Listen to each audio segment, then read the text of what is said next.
Hi, welcome back. Thank you so much for being here, Debbie. I met Debbie about 6 years ago when I was starting working with Cure Coalition and was imminently impressed by everything and was downright intimidated when I first met you and have since learned that you were just the kindest person in the world.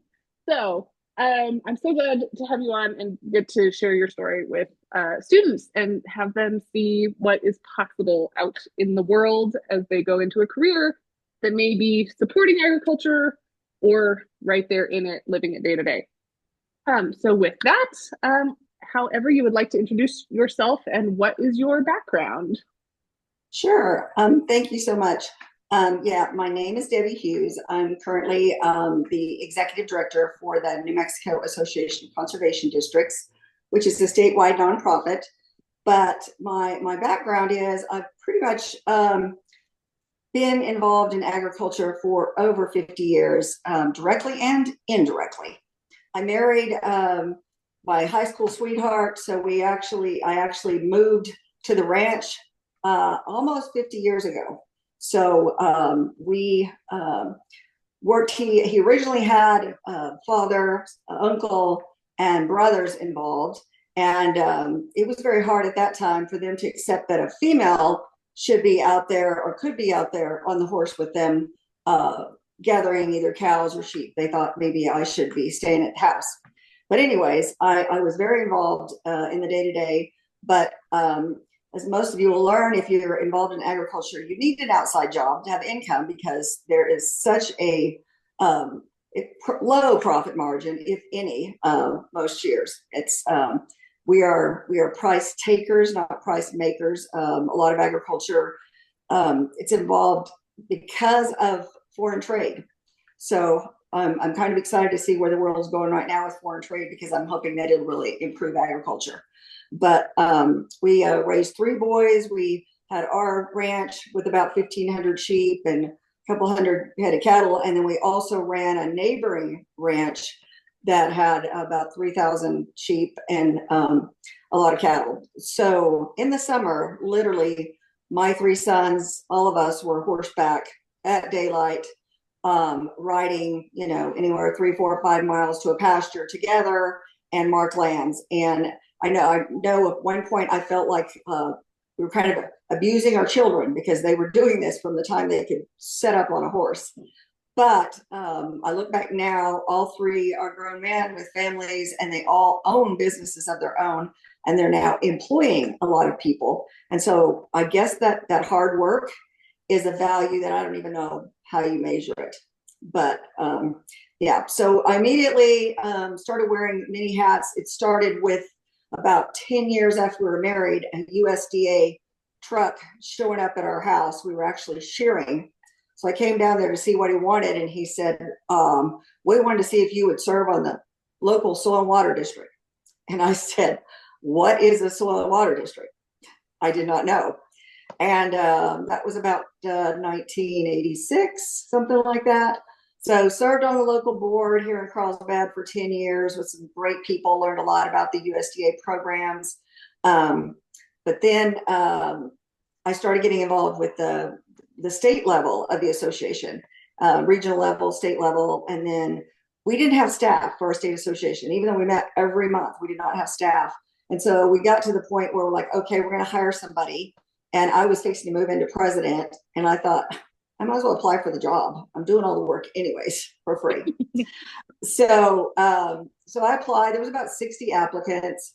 But I had the background and experience, and that was 30 years ago. Never did I think I would stay involved that long. But my job definitely supports agriculture because the local soil and water districts work with USDA, who is the one that brings the Farm Bill programs to New Mexico for farmers and ranchers for all kinds of conservation improvements. So I'm going to stop there to see if there's some other questions you want to ask me. Yeah. I think that's a really important thing to highlight. A lot of people don't quite know how to set themselves apart when they're, thinking about a job or something like that. And, often, especially at the student level, we talk about like get an internship or, volunteer. And there's that part of like doing the sort of initial jobs, but I think what you can highlight is you can actually also volunteer to be on the board of something so that you're helping to oversee and drive the vision. And I think that's a really cool um, tip for people who want to get involved. Is there's actually, yes, there's the learning on the ground level, but there's also actually getting in and volunteering at sort of that oversight level. So I think that's a really cool nugget to pull out. And yes, you did already talk about how agriculture involves wearing many hats. Are there any other things you do professionally related to agriculture? Um, well, my job is a pretty much, could be 70 or 80 hours a week. But being in this position, I also lobby for the association at the state and national level. So that's kind of a different hat, probably didn't figure I was going to use. But one thing I'll go back to say is I could not have done my job if I hadn't had fast internet at the ranch, Mm. because the ranch is 70 miles from town. And luckily, we have a rural phone company out of Texas, actually, and we have copper wire, but the high internet speed does come all the way to the ranch, and so that's what enabled me. So I've always worked from home because I travel Mm. all over the state. But I do want to say to the folks listening to this, please find out who your local soil and water district is. Go to their meetings; they meet every month. There is always opportunities for volunteering, but there's a lot of opportunities to actually run for that board and get involved that way. It's not a paid position, but they are considered an elected official, just like a county commissioner or a state legislator. So would love to have any of you go to these meetings and learn more about the soil and water districts, because there's a lot of need, and we are trying to recruit younger people to be involved. Yeah, that's such an important point, and I think you're the first person we've had on. Lots of people are sort of tangentially related to policy, but in terms of like actually showing up at the 60-day session. So you did allude to that. Do you want to say anything more about like what does it look like to be at the session? So yeah, I've been working at the legislative session, like I said, for almost 30 years. We have a lot of partnerships. We coordinate with the ag industry groups a couple times a week just to find out what all they're doing. But now NMACD has really expanded. We helped pass the Healthy Soils Act here in New Mexico. We also helped pass, and took us about 5 years, but we got the Land of Enchantment Legacy Fund set up. That fund is available through 6 different agencies. You can use this cost share to help bring more federal dollars to the state. So that's really exciting. This year, we were able to get a 3-year appropriation for the soil and water districts for staff and or contractors. So $9 million over 3 years that hopefully will become reoccurring at the end of that 3 years. And as far as our work in DC, I was just there at the end of March.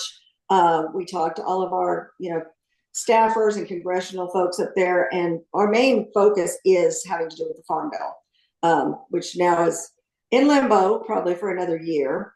But we also talk about other appropriations. We're doing work helping with the Calf Canyon Hermit's Peak fire restoration. So, we report that kind of things to them. And then we just go and meet with other agencies that we work with here in New Mexico. So that was very useful. And we try to do that every year. Yeah, it sounds like a really unique opportunity of like being from and living in a rural place, keeping fast internet, but then so much of your time when you're off farm is really just relationships and getting to talk to people and getting to connect to people and like and connect the dots. It sounded like checking in with industry groups, like how are we aligned and where can we find common ground to move something forward together. So definitely that connection piece seems really Yep. important. And you said the magic word, and that's relationships. I can't stress that enough. And you may meet somebody now, and then 10 years later, they're actually a legislator, or no telling, something else that relationship helps you to get something done. This year, we got that money, but we also had to do an amendment to what's called the Watershed District Act. That has to do with small watershed dams. And because of our relationship and our organization being nonpartisan, we were the last bill, the last day of the session that got through the Senate. And so to pass that law. And that was because we had a great relationship with Peter Worth, who's the one who decides which bills get heard. And we had worked with him on some other bills. But what really happened with that legacy fund, it expanded our relationships with a lot of nonprofits that we normally wouldn't work with. And we got to know them as real people. They got to know us as real people. We have this new trust that before we didn't have. And they actually supported, there was another bill, it wasn't a bill, it was just funding from the governor's office to get 10 million to do water conservation projects in New Mexico through Department of Ag. We ended up getting 5 million, but then they took Department of Ag out, so it's still going through the university, but it's for water conservation for farmers and ranchers. So I'm not really sure how that's going to be delivered. That's one of those things that, you know, when things happen, but we have a good relationship with the governor and both sides, all of our legislators. But it's taken a lot of years. I have 2 past presidents that come to New Mexico, to Santa Fe, and stay up there the whole 60 days. And I stay the whole 60 days. We rent 2 condos because having your presence there and those relationships is really what makes everything work. Yeah, I think that's so important that, you know, especially, I mean, it's so polarized right now in all different axes of the way we think about the world, and that like really the lesson is you just find a way to have a relationship with people, and you work with people. That's right. That's right. That's really cool, and really hopeful, right? That things actually can change. I think that's the other thing that people don't always see is it's slow. And you mentioned like sometimes it's not exactly what we thought it would look like. It's 5 million instead of 10 million, and it's going through this instead of that. But that like that there are ways to make movement happen and change happen is really cool. What motivates you in your work, and how does your work align with your interests and values? I think what motivates me is our ability to actually help farmers and ranchers get money on the ground. You know, we applied for and received several RCPPs, which is a Farm Bill program, Regional Conservation Partnership program. So our nonprofit, our association, brought in around $40 million that then went out. 11.2 million of that was for acequias. 15 million went to ranches with public lands. And so that really means those ranchers that have public land in the past have not received Farm Bill money, because Farm Bill money has always been for private land only. And so that's rewarding. That's rewarding to see that you're able to help farmers and ranchers that weren't able to participate before. And then same with the acequias, you know, they haven't really qualified, hadn't fit in the right loop or the niche or whatever. We did get a Farm Bill, we got an amendment a couple of years ago. We got acequias added to EQIP, but it hasn't worked as well as we thought. So really, our nonprofit, who has staff, including an engineer, being able to work directly with those acequias has got more money on the ground. And so it is rewarding. And about the time I think it's time for me to give up, I'll get a call from DC or something saying, oh, we need you to take $15 million more for acequias. So you're like, oh my goodness, what are we going to do? So anyways, it is rewarding, but there's a lot of work that goes into this. So great. And how does that align? How does that work? And like, you know, the fact that you've been doing it so long, align with your interests and values? Well, my values and interests, you know, are I'm very passionate about watershed restoration. I'm very passionate about riparian restoration, and I'm extremely passionate about agriculture itself. And so programs that can help keep the farmers and ranchers on the land and help bring, you know, younger farmers and ranchers, you know, I totally support, and we really want to do that. And of course, being involved with the soil and water districts and USDA for 30 years, totally support the voluntary incentive-based program. The farmers and ranchers aren't getting 100% paid for, you know, they have to pay a cost share, and they're the ones volunteering to do it. It's not the government telling them what they have to do. So that really aligns with my values too, to work with the soil and water districts and USDA, these kind of programs. it's a different way of getting things done. It's more relationship based and interest based rather than regulatory, perhaps. Yes, definitely. And also having everyone have a stake in the game because, especially at a watershed scale, we actually are. Yes. Yeah, one thing that's Yeah. exciting about the soil and water districts is their statute, our state law, actually allows for the conservation districts to work on federal land, state land, tribal, and private. And so that gives us the ability to work on a watershed basis. Whereas in the past, NRCS was doing stuff on private land and BLM on their land. And so we've been able to put together huge partnerships on a watershed basis because of our relationships again. And once you show that you can get things done, there's more and more people want to send things to you to get done. So I think that dovetails nicely to how did you get your position? And you said the USDA guy showed up during shearing, but I'm guessing he knew to show up there because of yeah, something. I don't know who told him I was a troublemaker activist, but there had to have been some kind of. But anyways, I got on the board with 6 men, and they immediately said, "Oh, great! We're glad to have you. You can serve us coffee." So I told them right away that wasn't happening. They could serve me coffee, but it was a great experience because I was able to have a legislator on our local conservation board, which is Joe Stell. He's well known all over the state. He ended up being the water chairman for the House, and then a county commissioner. So our conservation district board really grew and did a lot because we had those other elected officials on the board with us. And that's really what got me started trying to help pass the law that has the Water Trust Fund. So the Water Projects Finance Act. When it originally was written, it was just going to be for water delivery systems. And Representative Still was like, "Oh, Debbie, what do you think about this?" And I said, "Well, it sure would be nice if we could have some of this money for watersheds too." And of course, we've got some dams down here too, he knew about. So anyways, we actually helped amend that bill while it was being written. And it's been amended several more times now. But this year, I think there's like 200 million in that fund to do projects. And a lot of it's drinking water, but there's 3 or 4 projects the soil and water districts are doing, which is actually watershed projects around the state. So we're excited about that. That's awesome. And this isn't one of my set questions, and you don't have to answer it if you don't want to, but you've alluded a couple of times to people just sort of assigning you to a gendered role when you started somewhere. How'd you handle that? You just prove them different. You prove them wrong. you know, yeah, I mean, luckily my husband appreciated and wanted me to go and help on the ranch.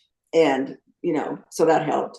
It was the other generations that were like, somebody better stay right with her to make sure she doesn't get hurt, kind of thing. It's better now. We have a lot of females on our conservation district boards. We have a lot of them working for USDA and all kinds of jobs. But there's just so many opportunities, not just on a farm or ranch, but to support the farmers and the ranchers. One of my sons owns a feed store. So his clients are, people that have animals. And he actually also owns a fencing company.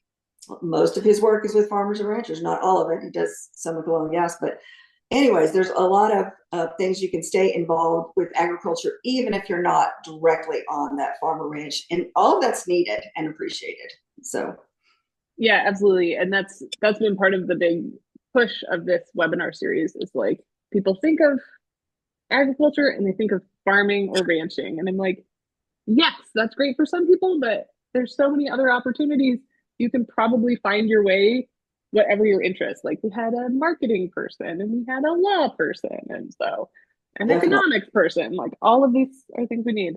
But I really appreciate the like, yes, prove them wrong, and also find the people who will support you for keeping going when people are dismissing What you do. Yeah, yeah. I just want to encourage any young people watching this to get out there, whether it's our soil and water districts, which also do hire people, or some of the other ag industries, or, we need young people. We need young people to step up and be involved. And we'd love to have more people running to get on these boards and help make those decisions and bring that vision in. So we're just really support, want to get the message out that please try to take college classes that have like soils and range and forestry, because BLM, NRCS, and Forest Service and State Forestry are struggling to find people that have any of those skills or have taken any of those classes. So you can get a job pretty easy with one of those agencies if you just have some of those classes in your pocket. So Yeah, that's such a great point. And then the way to tie that to is that like if you are in there, you can start building relationships, right? exactly And then even if it's not exactly what you think you're going to do forever, if you can right. get in and start building relationships, then you can start creating what you want to see in the world, right? Like build Yep. the grant that you Yes. actually want to work on, but you got to Exactly. get that in. Yeah, such a great Exactly. point. How much time are you at a computer? How much time are you on the road? And how much time do you get to spend outdoors? So I think you've answered some of those, but sort of carving out those Yeah. allocations of your time. Um, I spend too much time on the computer. I think some days I'll have 4 or 5 Zoom meetings plus other things that I'm trying to get done on the computer. So it kind of depends on the time of year too, because I'm extra busy right before we have an annual meeting, extreme amount of work. Right now, we're trying to plan for regional meetings, but then I've also been asked to do a legislative presentation in a couple weeks. Um, and one of the legislators, Jack Chatfield, um, his wife and him are going to cook for the legislators, so we're going to help that. But they're also going to take them out to a branding, and they're going to take them out. They've got a chuck wagon, and so our association's taking several people up there to help. So I'm kind of going to be away and luckily outside. And I spend as much time as I possibly can outside. I'm very excited that we're looking at this afternoon, loading up and going to our ranch, and expect to spend the next couple days outside on some four-wheelers. And one of the things we'd love to do on our ranch is look for arrowheads and pottery. We're blessed to live in a location that I think the Mescaleros originally lived in. And so it's just a beautiful ranch. We're really dry down here right now. So the other thing is we need everybody to pray for rain so we can continue to be farmers and ranchers. So Yeah, and then you had mentioned during the legislative session you're just fully off site. Yeah, and then on the computer. Yep. I How just about live my life yeah, up there yeah, basically. And yeah. the good thing, and if people don't know, and people don't know this, every legislative committee floor session, everything is now online live. Mm, And which that helps me because I can be over at my condo working on things, but still listening to the legislative session or run up there when I need to get up there. So that's really made a difference. And even the interim committees all summer, nice. if you're interested in learning about what the Ag and Water Committee is doing, you can tune in without even having to go to their meetings. But anyways, Yeah, that's great. Yeah, for people who are interested, just starting to yeah, starting to see what are the conversations right, even before you sort of create a direction that you want to go, just to understand what the conversations are that are happening exactly. is really cool opportunity. What kind of vacations do you get to take and how flexible is that?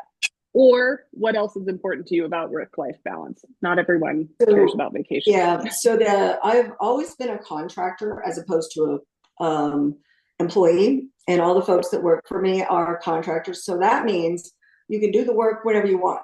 If you have things you have to get done, you can do it at midnight. I don't really care when people get things done, just so we get it done. And so that's valuable in that actually just last week, my husband and I spent a week in Mexico um, on the beach. And, Great. that was really nice because after being gone for 2 months and then a week in DC, and luckily my job, I have a lot of people that help and kind of step in. So if you can have reliable people that you don't have to micromanage, you can run an association from just about anywhere. So Nice. Yeah, and I think that's something that also hasn't come up in these yet either. We've had sort of, like a farmer or rancher who's fully self-employed, but then contracting as this another form of a way you can make a living and really exactly. have control over your time and what you Exactly. take on. Yeah. Exactly. And the soil and Yeah. water districts are starting to contract a lot too. So there's opportunities, to work with them. But yeah, I think we have about 25, maybe 30 contractors. But we're actually helping. One of the big holdups problems when you're trying to get conservation on the ground is the NEPA process, and specifically art clearances. So my nonprofit actually has a contract with USDA, and we hire private archaeological firms here in the state to help do the work, and it's a lot faster that way and more efficient. And so we're involved in that whole piece of it too, and they're all contractors too. So we show them where they need to get the work done, they get it done, they turn it into NRCS, and we get ready for the next job. So it's nice Yeah, to be that's able to help. yeah. Yeah, Again, really cool to know that there's opportunities of like you get to travel, it's on your time scale. You exactly. take on what you want to take on and what you don't. I think that's a really cool thing Well, for one, people to one know thing exists. I'll bring up that I didn't say anything about, we were actually able to get $300,000 towards a new program we're going to try to start this summer for archaeological field schools. So if anybody is interested in going into that, or if anybody's interested in like working for an archaeologist that says he's going to go out and clear places in the forest to do thinning, we're trying to get that school set up. So we're working with State Forestry, Department of Ag, Cultural Affairs, and it will be mainly outside. It could be any age, doesn't have to just be students, but just folks that want to get this training for the archaeological field school. And that's, Ooh, yes. And that's so even cool. Yeah. the Send it to federal me and I'll send it agencies, out. yeah, federal agencies, because they can't hire anybody right now. There's a hiring freeze, Yeah. and so they're excited about us helping to. Well, I'm looking at it from the ag side, but we're having insurance companies and utility companies and everybody else that also has to get art clearances say, how can we participate? We need them too. So I guess Oh, I'll put a plug out there for anybody that might be interested in going into that field too, to keep your eyes open. We're still trying to get it set up for the summer, but it's going to be a really fun school, pretty much outside the whole time. So awesome. Yeah. So if that gets set up, send it to me and I'll send it out because I got a that'd be bunch of great. student network. Cool. Perfect. Uh, hard left turn. What do you not like about your job? Well, too many hours on the computer, probably. Yeah. Um, because I am very much of an outside person. And when the sun's shining and it's pretty, luckily I have an office as a big window, but that part is hard. Well, and the other part that's hard is working on legislation sometimes. For example, the Healthy Soils Act. We were working with new partners that ag industry groups didn't know them and they didn't trust them. And so every committee, we would have ag organizations that I'm a member of, Farm Bureau and Cattle Growers, stand up and oppose that legislation. We got it through anyways, but then the exact same thing happened with the Legacy Fund. We were working with all these unknown new nonprofits that were interested, and all that those ag industry groups see is the groups that sue them, over things. Mm, And so they couldn't separate it. And unfortunately, that was a part I didn't like, having them stand up opposing. And that happened this year with another bill that had to do with game department. I got to stand up there trying to show the position of the soil and water districts, who's nonpartisan. We're just as many Democrats as we are Republicans, and having those ag industry groups shoot me with an arrow in the back a lot. And so mm, that part's not fun. But yeah. but we got Yeah. to, yeah, that's probably the Yeah. worst part. It's really interesting of the like you'll know people at a one-on-one level and then that won't always translate to how institutions are relating together. That's got to be No, frustrating. it is. It is. Yeah. Yeah. Yeah. Yeah. Well, and then, working with new people and sometimes you're vouching for people and then I know some of those relationships can get Yes. squirrely also. So, All yeah. relationships. It Yeah. is. What do you get to do on your favorite days? Oh, my favorite days are being up at the ranch. Actually, just being outside. I love to, well, and when I'm driving, I enjoy looking at the land, looking at what kind of conservation brush control work they've done, or areas where we've restored grasslands, like that's very rewarding to be able to see that, yeah, that might have took 3, 4, 5 years to get done, but now it's amazing. And so I enjoy seeing that. And pretty much, I like hiking and being outside. And I've had a broke neck from being bucked off a horse about 30 years ago. So I don't really ride horses anymore, which I would love to do. But that's one thing I miss, being outside, because that was one thing I used to do all the time and don't get to do now. So have to walk instead. That's dramatic. Yeah, that would cramp your style for sure. It does. Um, Those screws in my neck are not, yeah, not oh, good. well, but I think that the piece to really pull out is it sounds like you're able to really notice the like the longevity of things. You've been doing this long enough that you Exactly. actually have seen the struggle, you've seen it actually implemented, and now you're seeing the outcomes, and you get to do Yeah, that while you're driving. exactly. So that's really Yeah, cool. very rewarding. And it helps you to be able to educate other people, because anytime we're doing some kind of mastication or something, removing non-native species, it can look really ugly at first, or even a prescribed fire. But once it's been done and done correctly, there's just so much appreciation and value for how well we can restore the land. So even here in dry New Mexico. Yeah, yeah, we know a lot. Yeah, there's a lot of people who've been either researching it or trying it and sharing that out. It sounds like you get to be out on your ranch, and maybe in your position, you're not visiting other people as much, but it sounds like your contractors are out on the ground quite a lot. Or is that not true? Do you get to go No, visit other people's operations? I visit some operations, not as much as I did when I first started. My job is, because of the millions of federal dollars we handle, has become more administrative. I actually liked it better when I was going to individual districts and going out to different ranches and farms. But the folks that we have working for our state association do work directly with farmers and ranchers. And so our state association is on the ground providing technical assistance to those folks. So Well, yeah. So you have to be careful not to take the promotion if what you actually want is to be on the ground. good point. Good I point. like I have learned that lesson myself.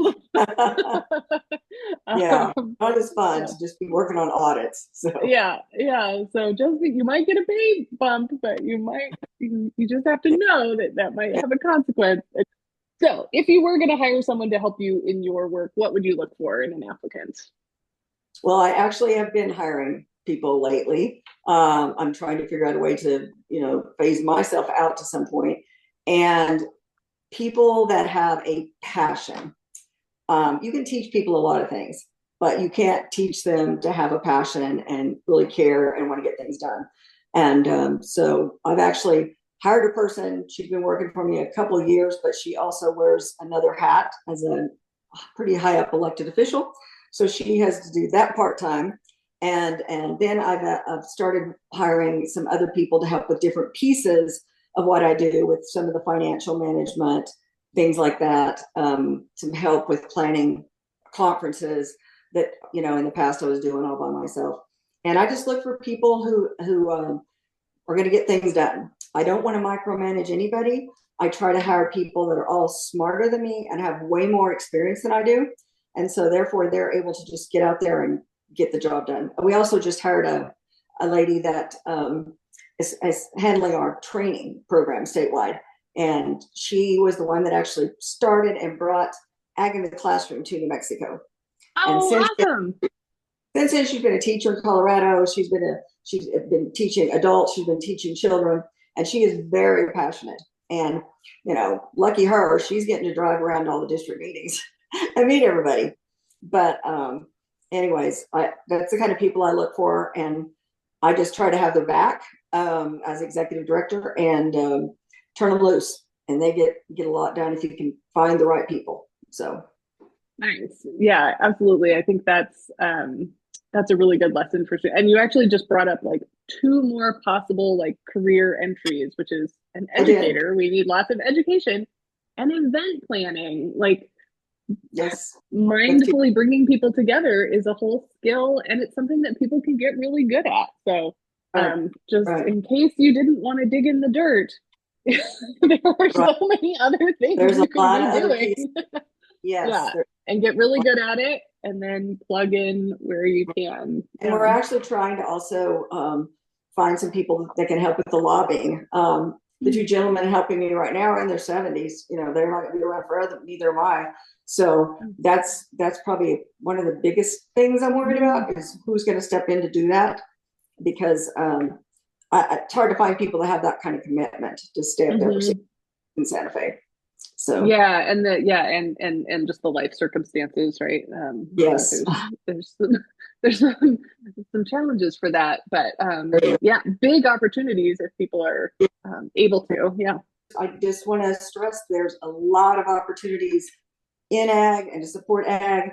One of the issues we have is the average age is about 65, and a lot of people's children don't want to be in ag. And so, you know, find that farmer or rancher. And I think volunteering is good, but there's also lots of part-time jobs to get you educated and experienced with things to do with agriculture.